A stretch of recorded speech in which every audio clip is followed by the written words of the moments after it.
Hi everyone, Tracey Quinn here from Family Friendly HQ, and you are welcome to our last week of Family Friendly Summers. I can't believe it. It's clean up week, help around the house week, get organised week, and this video is to help you get everyone in the house involved in the cleaning up. We have 5 tips to help children get involved in household chores, and we hope it will help. Okay, so tip number 1. Make it fun. And I know that sounds incredibly obvious, but it's not exactly the funnest thing to do, cleaning. I wouldn't be a massive enthusiast myself, but it's one of those things that you just have to do. Try and make it fun by using songs, props, characters, anything you can at all. We actually picked up a little mop and brush to add to our kitchen set, as you can see in the back there, and it just means that when I'm doing the cleaning up, my son and daughter can get involved. We do the clean-up song, it's a bit of a laugh, and I suppose it just makes the whole experience a little bit more playful, and in my experience, play tends to make things just way more interesting for children, so it works here. Tip number 2, reward, praise, praise, praise. And they are, I suppose, under the same category. Rewarding the good behaviour, aka helping up, tidying up their toys, is a huge incentive to keep doing it. So loads of praise, loads of rewards, and the reward can be as simple as another packet of raisins, or having their favourite drink at dinner time, or maybe a bath bomb, something that will mean something to your child. But I think when you are praised and rewarded for good behaviour, even as an adult, you tend to want to repeat that behaviour more. So loads and loads of praise. Tip number 3, encourage everyday kind of normalized cleanup. I mean, it's kind of, in our house it was really stressful when there was like the big family cleanup at the end of the week or before Christmas, but actually if you just normalise the everyday cleanup, so well, if you're going to pull out your Lego now, you need to put that back afterwards, or yeah, no problem, let's play with that, but we'll have to clean it up afterwards, won't we? It just kind of really cements the idea that when we make a mess, we have to clean it up, and it's no big deal, it's just part of that experience. I think if we make less of a song and dance about it, sometimes it actually works out better.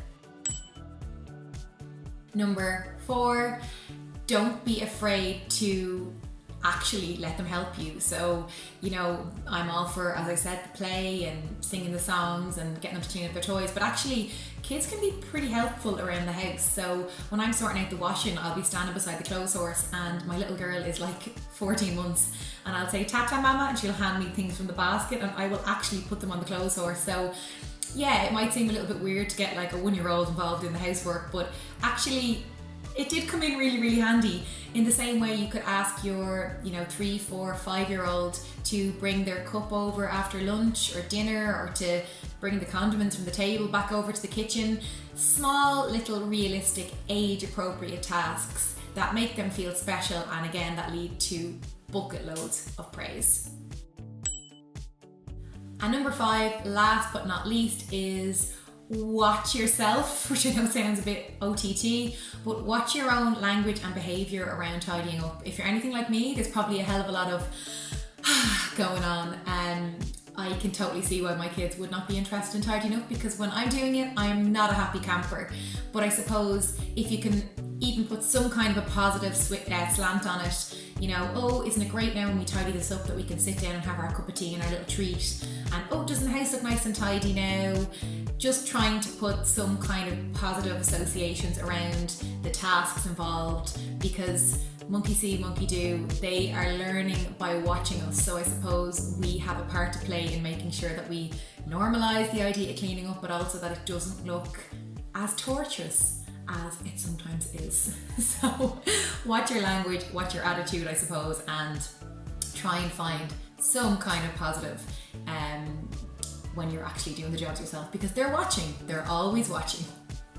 And that's it, that's 5 tips to help you get the kids involved in cleaning up. I hope that they help you. I mean, I'd love to say that my kids are willing every day to help around the house. They're not, it's a work in progress, but they are life skills that they will thank us for in the future. And I think it's important that both my son and my daughter know that cleaning up is something that everyone in the house does. It's not one person's role. We're very inclusive in this house, and I think the modern Irish family is complex and everyone has to muck in and get involved. So we really hope that you've enjoyed our whole experience with Family Friendly Summers. We've loved it. We've had books, baking, helping around the house, gardening, crafts, and everything in between. And I suppose it's appropriate to finish up maybe on helping around the house as we get ready to go back to school. So we'll see you in our next YouTube video, and stay safe. Bye.